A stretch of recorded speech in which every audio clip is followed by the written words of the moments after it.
Welcome back, RC Crawler Talk. Today on the bench is a budget-built Axial Scx10.2. I recently had a friend of my son reach out. He's been in the 24 scale rigs, and he wanted a trail truck in a 1/10 scale version. So, in a recent RC lot purchase I made, we have a bunch of spare parts laying around, so we worked out a deal, and he gave me a budget, and this is what I come up with. So a lot of the parts are from that lot, but there are some of the parts that I just couldn't let go with the factory stuff, so slight upgrade. So this video is about this truck. It's basically a budget build. Nothing super high end, but I think it's going to work rather nicely. So first thing you're looking at is the body here. It's decent, needs some little bit more trimming. Had to clearance the back for the shock towers, pop some new holes for the body mounts, all that good stuff. You're looking at some super swamper tires on PROBUILD wheels with some dual stage foams that we had laying around. Nice thing, if you don't know about PROBUILD wheels, these are actually pretty nice wheels. The great thing about these is, I guess you can call them modular, but you can actually change your back spacing by simply, depending on where you put the face of the wheel, because this all comes unbolted and you just basically left with the ring or the barrel, this lip. It goes all the way through, and you got spacers, and you got like a plate on the back with threads for all these little screws. So literally you can take this face, unbolt it from here, flip it around, and it's kind of concave. You probably can't see it in the video, but it's kind of concaved. But if you flip it around, that's going to take your wheels and you're going to suck them in. So depending on what kind of width you're looking to get, if you build a comp truck or trail truck or whatever you're building, you could modify these, space them out, change them around, stick them way out, make them really deep dish look, or, so the tire's really far out. Or like I said, shove them all the way in. Check them out, PROBUILDs. Actually not bad. They feel really nice. I had zero issues mounting up these Proline swampers. If you guys know the Proline swampers, they have a tendency, they got a little thicker beads, so they have a tendency to give people fits mounting them up. But I had zero problems, zero issues with these wheels. They went together really nicely. So let's take the top off and we'll see what's underneath.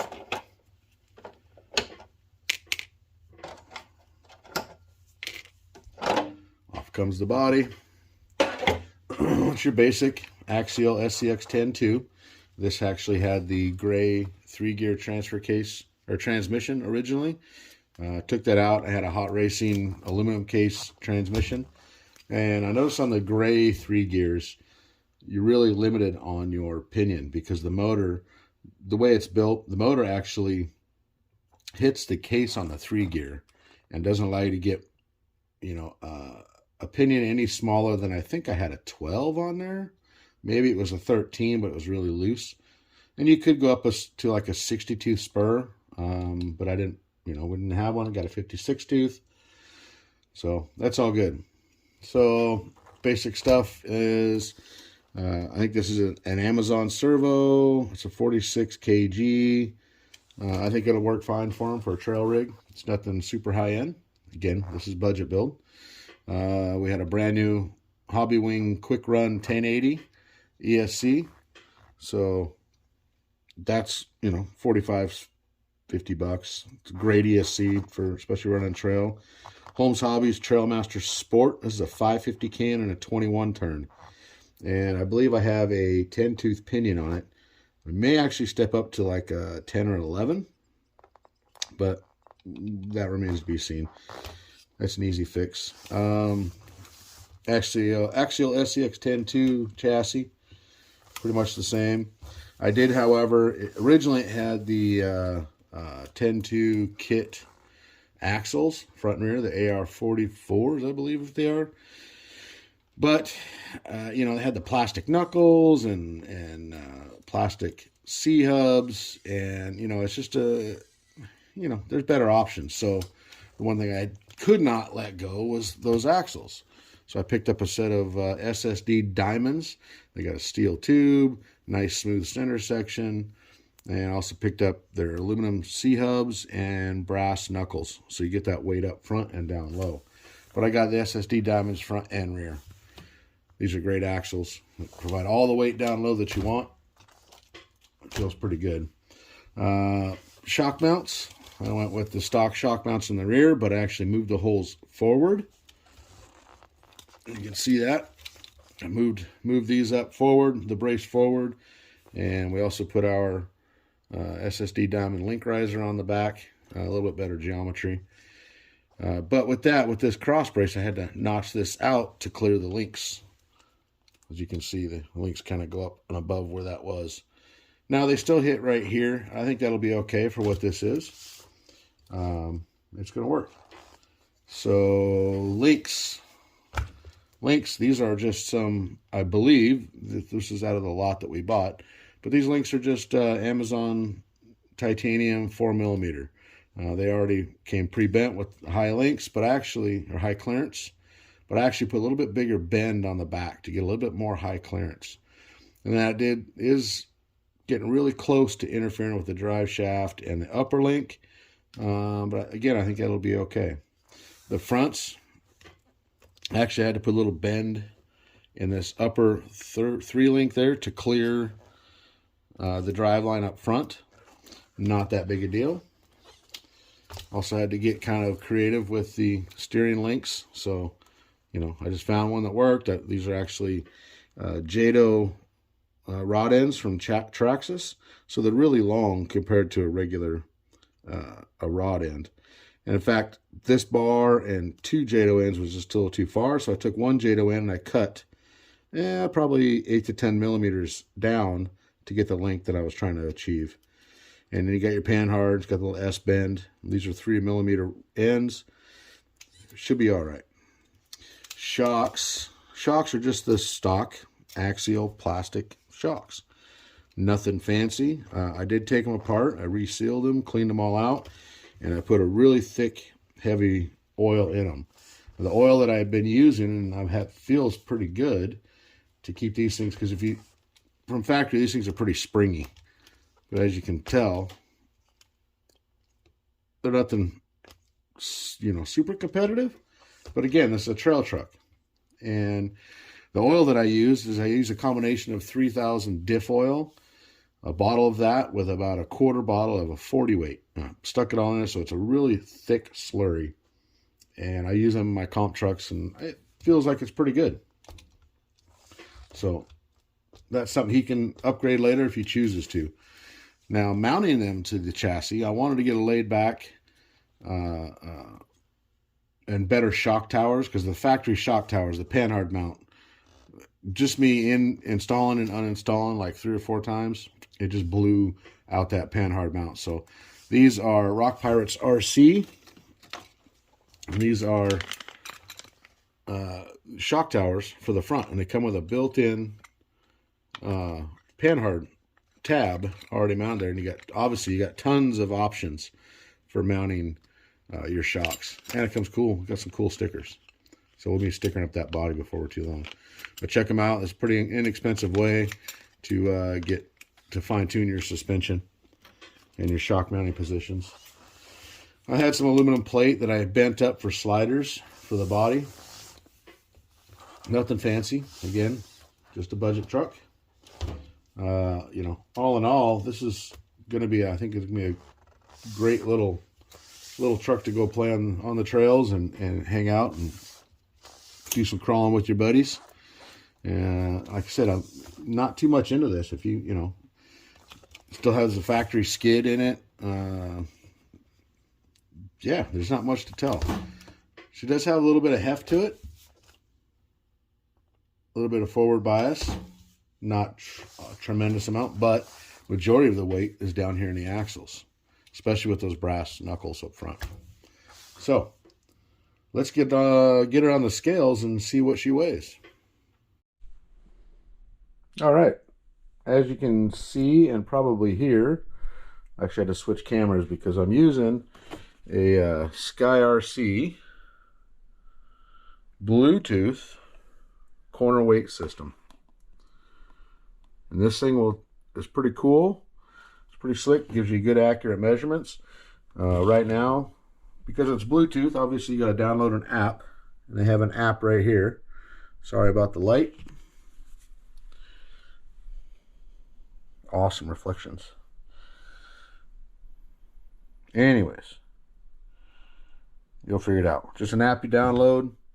As you can see, everything's set at, or weight is at 0 right at the moment. Perfect.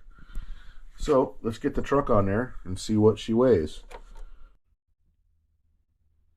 All right, move the camera around so hopefully it's not too bad. So got all the truck on here. It does have a 2200 milliamp 3S battery. That's actually going to go with it for them. It's going to be a ready to run setup. Actually, the stance looks pretty good on it. All right, so with this corner weight system, it's going to tell you everything from, of course, everything's in ounces, so we'll have to figure all that out. But what we have, so right now the front weighs 54 ounces, the rear 35 ounces. That's pretty good. So it also gives you a percentage underneath, and it's not wanting to focus. So the front bias is 61% of the weight of the truck.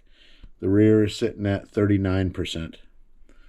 It also gives you left front, right rear, left rear. And it's looking pretty good.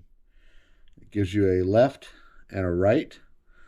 So right now we're at 50-50 left and right. So it's pretty well balanced side to side. Left front's 27.4 ounces. Right front's 26.59 ounces. So it's a little bit less, not much. Total weight, 89.21 ounces. Yeah, I think it's going to be a pretty well balanced truck. But if you want to set your rigs up and, you know, get the most balance possible and get some hard numbers. I mean, obviously, for me, this is a brand new system, and I've always set my trucks up, especially the comp trucks, just front weight bias, but not really knowing the numbers. This just gives you a better idea of what numbers and actual overall weight your truck is. So, all right, I'm going to switch back to the phone. All right, she's back off the scale. So, 84.21 ounces is about 5 1/4 pounds. That's not bad. You know, super light Lexan body. You know, obviously there's no scale goodies on it, but he's not running for scale comps. What he's doing is just trail running. Now, that doesn't mean he can't with this. This would be a pretty good, let's just see if it would meet the, nope, it's not going to meet the C2 rules. C2 rules state the inside of the tires can be no wider than the widest part of the door. So back here would be the widest part of the door because that body kind of shapes in. So with this body, he's not going to run class 2, but that wouldn't mean that our local comp guys wouldn't let him run. They just wouldn't keep, you know, series points and all that jazz. But I think this thing's going to be pretty capable. So that being said, let's take it out on the test rocks and see how it's going to do. Oh, before we do that, the radio that we're given, because it's ready to run, with that lot we bought, has a FLYSKY GT3B. Now this radio is a hacked version, so meaning you can store more models, you can have more channels. I think it's up to 8 channels. I could be wrong. We're just going to use the basic 2 channels, and then it's got a 3rd channel option, you know, right out the box, not being hacked, that he could use if he wanted to put a winch or something on it, or a light controller. Other than that, I think it's going to be that's a good budget-friendly radio, even factory and not hacked. I don't know, not sure much on the hacking ability, so you have to do your research on that. You want to check that out. All right, let's go out and see how it does. Well, this is going to be interesting.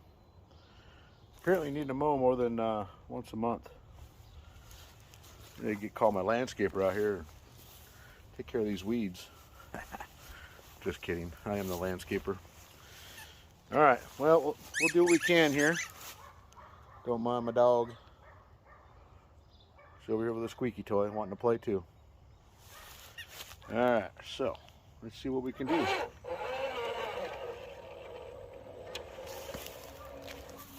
Slow startup.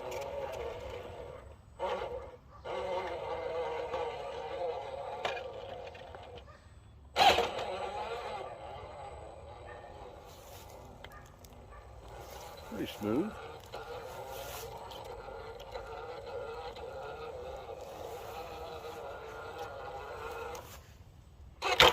Yep, that was me. Nice, good drag brake. That Hobbywing 1080 and that 550 budget motor, man, works great. Nothing wrong with them.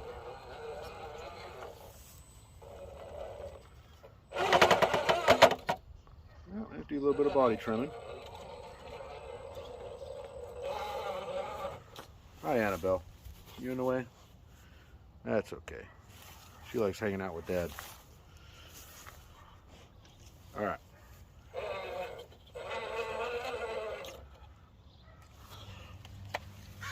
Alright, let's get a little different angle over here. Alright.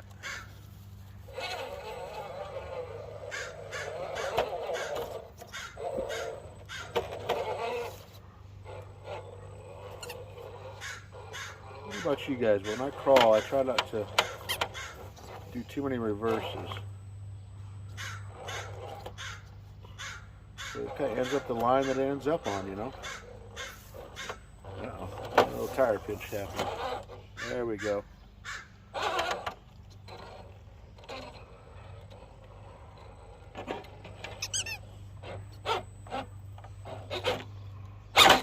Woo! Put that servo to the test. It's alright, I'd rather brake on me before it brakes on the customer, whoever's getting this truck. So we can blip a little bit here. Nope, got to reverse.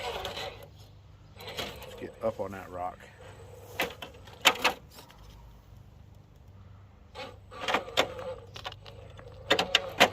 Yeah, do some trimming on that back of the body there. A little bit of an overhang. But I like how this body is nice and narrow. Oh yeah. Yeah, that's got to go.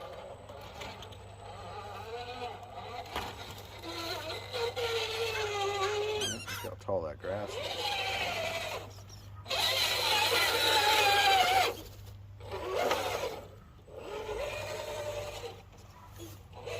Let's see on the back side of the course how it handles that.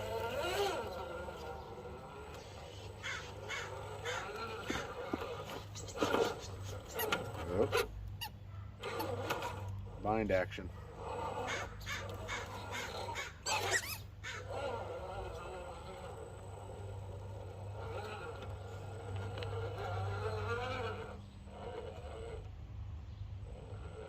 That right rear tire is hanging out. That's where you like that 60-40 front to rear weight bias.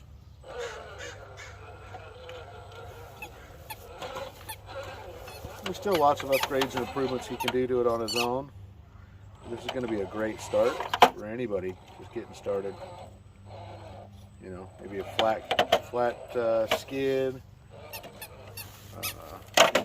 possibly some better shocks. Before they do give it to him, though, I am gotta put bumpers on it, front and rear. At least front. We may leave that rear just super high clearance just because it's gonna look kind of cool. And since he doesn't need the points, why put extra weight in the back, right? But nice and smooth. It's not a speed demon. It is a crawler. Yeah, definitely got to trim that front body.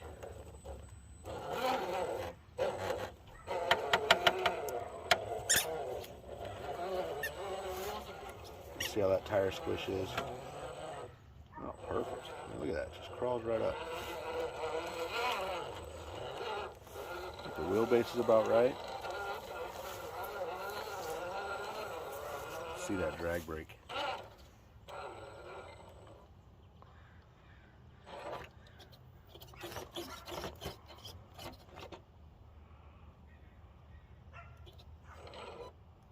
Yeah.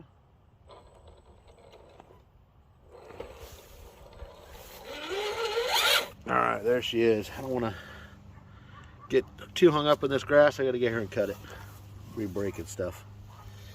But I think it's going to be a pretty cool truck. Great trail rig. Get out, outside, explore, and have some fun.